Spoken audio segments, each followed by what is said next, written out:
Most of us know what it's like to be in the middle of a storm or a crisis and look around for help, only to find that the one person you're counting on seems totally unbothered.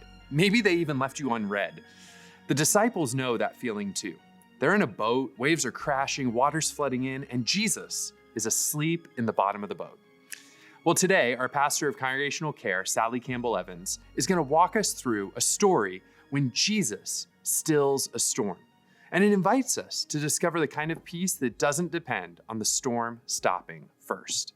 It's a peace that isn't rooted in our circumstances, but is rooted in something deeper.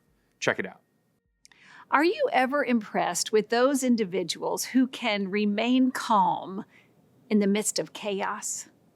Sometimes, partly because of a lot of practice and the role that I play here at Hyde Park, sometimes I am able to walk into the recovery room or into the hospice house with church members who are going to see their loved one for the first time after surgery or after receiving some life-altering news, and I can be a calm, non-anxious presence in the midst of their very real storm.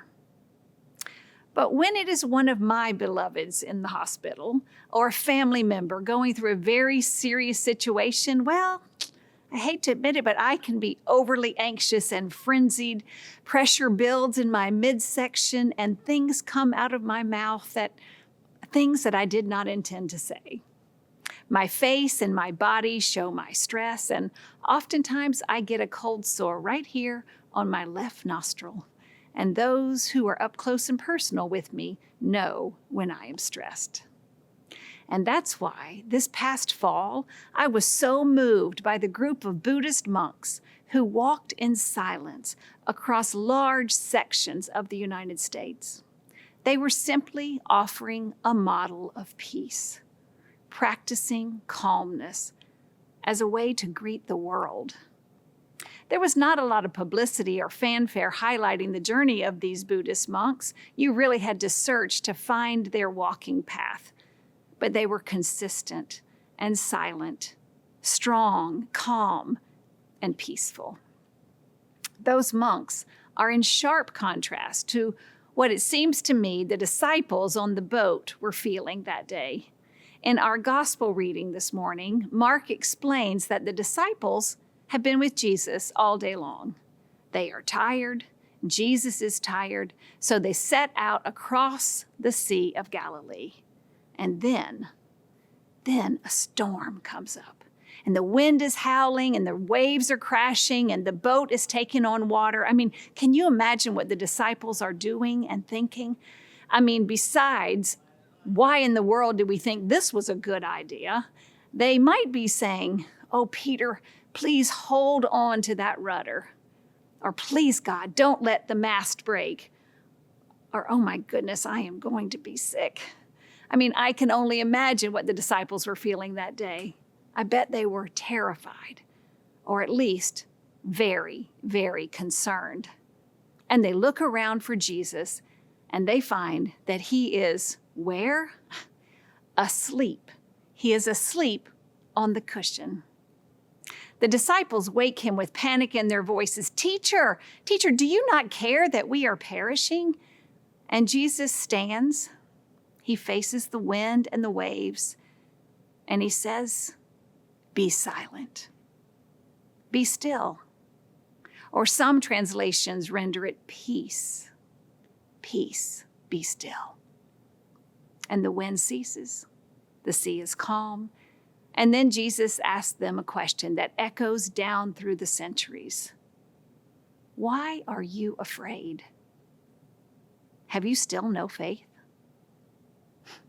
It's clear to me that the disciples, just like all of us, are still learning who this Jesus is. Today, friends, we are continuing our sermon series called Visio Divina, Sacred Seeing, and we're looking at Rembrandt's famous painting called Christ in the Storm on the Sea of Galilee, and it's depicting the scripture passage that we just read. It's a dramatic painting, to say the least. The sky is blackened. The sail is torn. The enormous waves are tossing the boat up and down, and the disciples are scrambling. I mean, look at that guy in the top, in the bow. That guy, he's focused on his work, trimming the sail. And some of the characters are clutching ropes, holding on for dear life. Still others look like they are about to throw up over the side of the boat. But one guy's staring directly at us as if to say, "We are going under."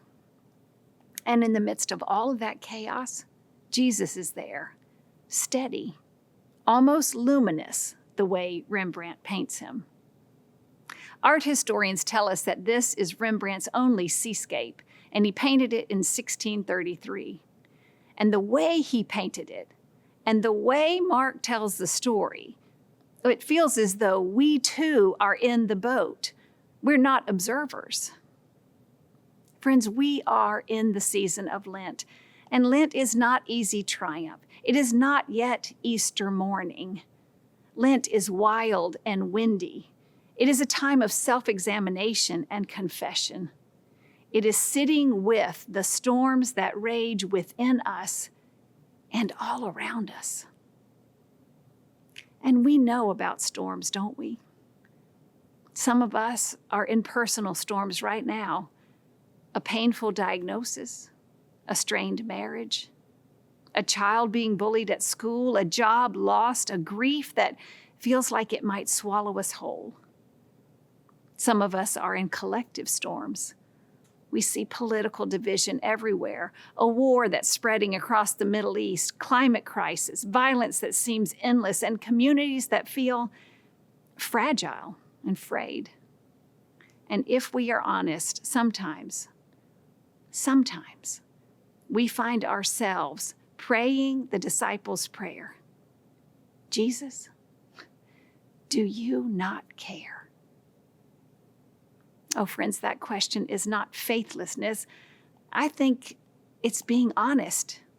It's being human. I mean, even the disciples asked the question. But here is where this story gets me every time I read it. Jesus is asleep. I mean, the storm and the surrounding chaos, it doesn't wake him. The fear does not control him. He sleeps. And it's not that he's indifferent or unaware. It's just that Jesus seems to be anchored to something deeper than the storm. Lent invites us into that kind of anchoring. It invites us to discover a center that the wind cannot uproot. Which is why I was so struck by those Buddhist monks who walked across the United States earlier this winter. Their pilgrimage was for peace and mindfulness and compassion. Step by step, through heat and cold, through cities and deserts, through welcome and suspicion, they walked without hurry or rage or fear.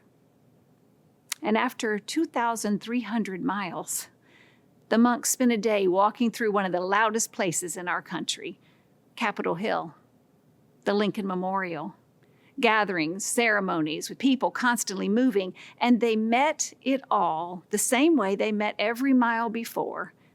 They met it with silence. They did not come to debate or protest or persuade. They simply walked and stood and sat in stillness, offering the same steady presence that they carried for the previous 109 days. One journalist put it this way: in a city built on voices, urgency, and disagreement, their message, it did not grow louder, it grew calmer.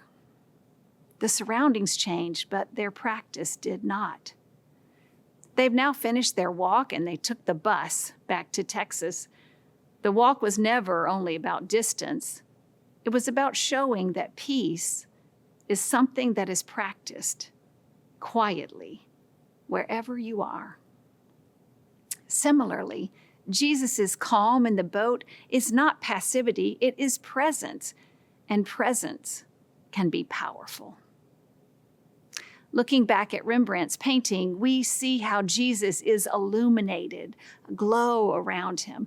And looking at him, we can imagine him speaking his words to the wind and to the waves, to the disciples, and friends, to us. Be silent. Be still. How often do we need to hear those words spoken over our own racing thoughts? I know I do. Be silent, anxiety. Be still, shame. Be quiet, despair. Lent is a season where we let Christ speak that word into the chaos of our lives, knowing that Jesus doesn't prevent the storms.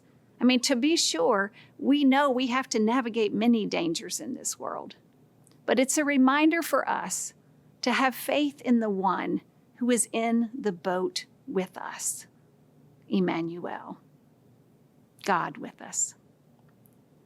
So now I'd like us to turn and listen to what our docent, Dr. Trentinella, has to say about Rembrandt's painting.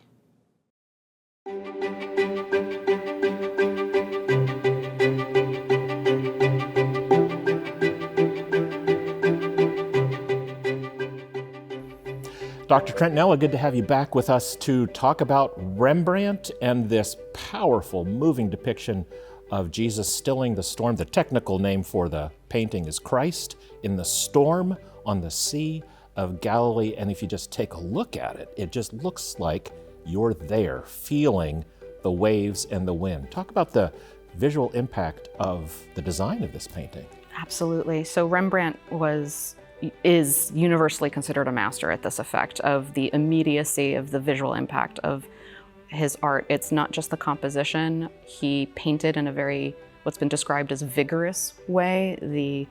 If you could see this in person, the thickness and thinness of the application of paint, the roughness of the textures of the brush, all contribute with the composition and the content. So in a way, it's three different factors that combine to create an effect that you look at a work of art and it sort of hits you. It's something that is almost visceral, whether you know the narrative or not. And I love the way you said it makes you feel like you're there. I don't want to be here. I feel like it's cold and my life jacket is not enough. I'm feeling a bit nervous. And it seems a bit strange to even say, I feel nervous when you're looking at an inanimate object. And that's something that art has this power to communicate non-verbally in a way that's very intuitive to humans. We read body language, we read facial expressions, and really great artists know how to manipulate, and I don't mean that in a sinister way, but how to control the tools of the trade and use diagonal lines, highlights and shadows, contrasts, just visual code that communicates in a way that the viewer perhaps isn't fully conscious of. It's not a cognitive process, but it's emotional and impactful. And then if you know the story, or you read the title, that very demonstratively names exactly which story. This is not a whaling expedition or anything other than what the title tells you it is. It adds a new layer to what you perhaps would have already figured out just through your visual perception, perhaps ignorant of the details of the narrative or what lesson might have been involved. The object is speaking to you whether you are ready to hear that message or not. Well, you had mentioned if we ever have the opportunity to see this painting in person, which would be nice, but not possible. No, would be nice. Why? So this is one of, unfortunately, many stolen works. This was the victim of a heist.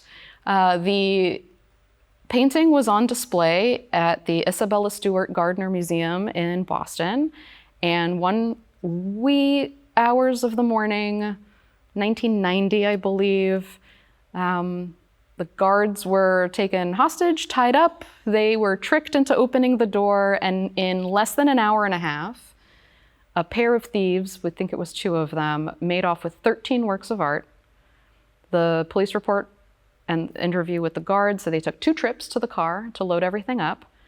And after another 3.5 hours, the police were able to show up, get the guards freed. They've never been recovered. These paintings are still in the wild. So if you have the option to show the image, if anyone has seen this, call your local FBI office. There is still an open reward. The museum still has a quite high reward posted. They are still hoping to get these back, to such a degree that shortly after, I don't remember the exact year, but I know that the museum, it's been many years now, they have empty frames on display. If you go visit the Isabella Stewart Gardner Museum in Boston and you walk into their Dutch room, there are at least 2 empty frames on the wall for where this and other works had been on display. They were cut out of their frames. And in that short amount of time that was reported how many works were stolen throughout the different rooms and floors of the museum, I have to imagine it was a shopping list. I don't know.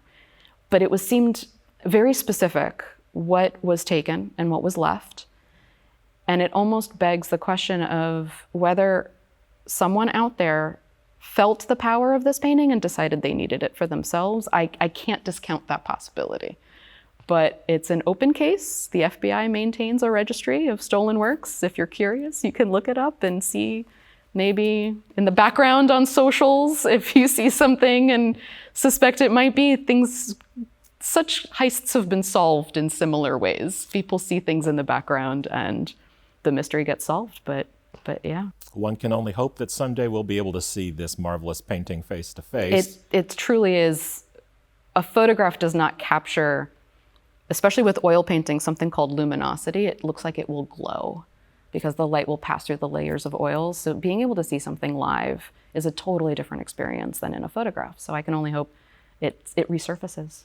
We're at least grateful that we have a photograph of the painting, because one of the marvelous aspects of this, which is not uncommon in this journey through works of art that you've led us through, is that Rembrandt painted himself into the painting. We believe so. There is one figure, and they're a little hard to spot, but there's one figure who's facing out to the viewer. And Rembrandt is not a Renaissance artist, but there was a strong tradition in many European art forms that if an artist was going to include their own self-portraits, not fully unusual, that they would indicate that by facing outward, either as an inserted participant or just one participant who chooses to turn their face toward the viewer's position.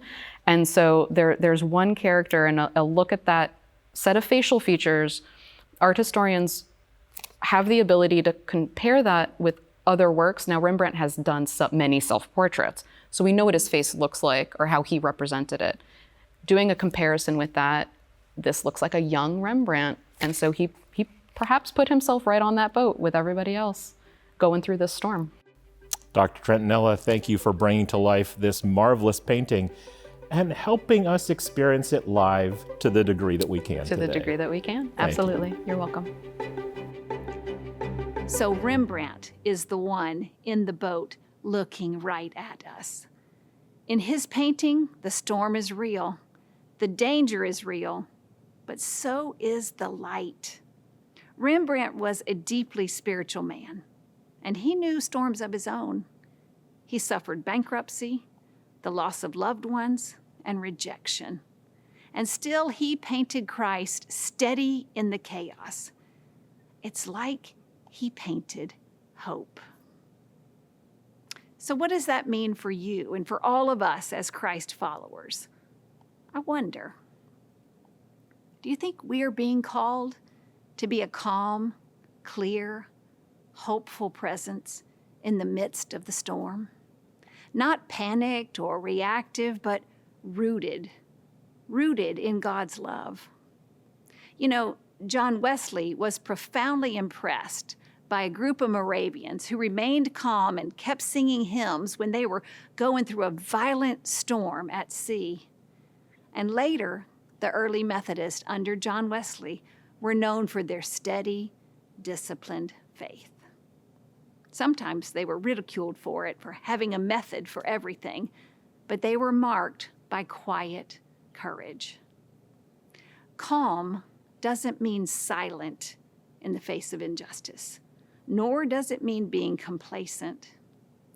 In her book, For Such a Time as This, an emergency devotional, Hannah Richel was reflecting on our scripture passage, and she wrote this: being calm, it doesn't mean turning a blind eye to suffering. It means focusing on our spiritual disciplines and self-care so that we can be equipped with a deep well of spiritual resources during these tumultuous times.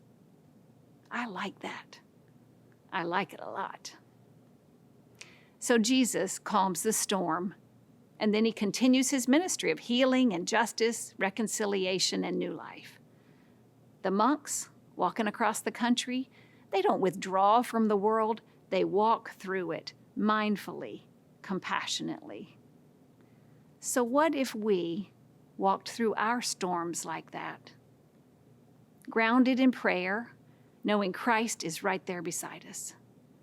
Committed to justice, truthfully looking at the world and speaking reason and hope as we draw on our deep resources of spiritual disciplines and self-care. And refusing to let fear direct our journey. Oh, friends, I pray that it would be so. Will you join me in prayer?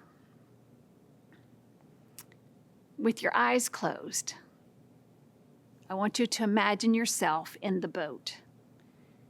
You can feel the spray on the waves. You can hear the cracking of the sail, and you recognize a bit of fear growing inside. Now imagine that you see Jesus rise up and say, not only to the wind, but to your heart, peace, be still.